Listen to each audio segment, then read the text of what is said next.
Look, don't shoot me. I'm just a messenger. Now look, I want to start this message off by saying 2 will always be better than 1. Now, I truly believe that companionship is a gift. It's not a convenience, meaning you are looking for somebody to grow with, not just to go with. What is going on, my beautiful family? You already know who it is. It is your boy, Charlie Mack. And today's message is going to be stemming from a love devotion, and it's going to be talking about seeking companionship. So let's jump right into it. So first and foremost, let's talk about what companionship is. Now, by definition, a companionship is a close and comfortable presence of another person, someone you genuinely enjoy being with, trust, and connect with on an emotional or spiritual level. Now, the opposite of this type of relationship in society, we call this a friends with benefits. Now, companionship is about mutual support, meaning give and take. It's about understanding one another, and it's about sharing life experiences, not being closed off. Now, marriage was designed by God to meet the man's need of companionship.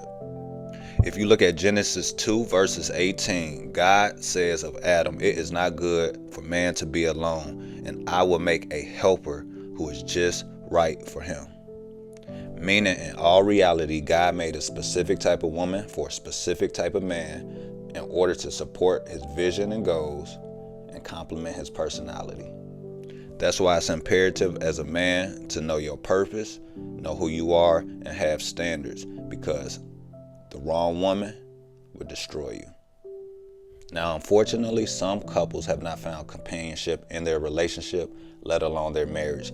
They might be together physically, but emotionally, spiritually, and intellectually, they're cut off from each other. They feel alone and isolated. Now, such loneliness can be painful, but it doesn't have to last forever.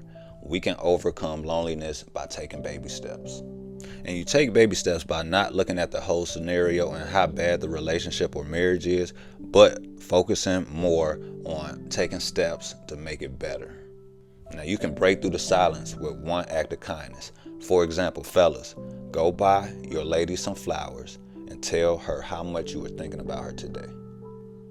And for the ladies, look for something your man does well, and then don't be afraid to let him know it turns you on and that you appreciate it. Then give him a passionate kiss and just say, "I wanted to remind you what it was like when we first got together. I'm willing to start over if you are." Alright guys, before we close this message, I want you to remember that the Bible makes it clear about the benefits of companionship as we read Ecclesiastes. We are made for each other and can help each other in so many ways.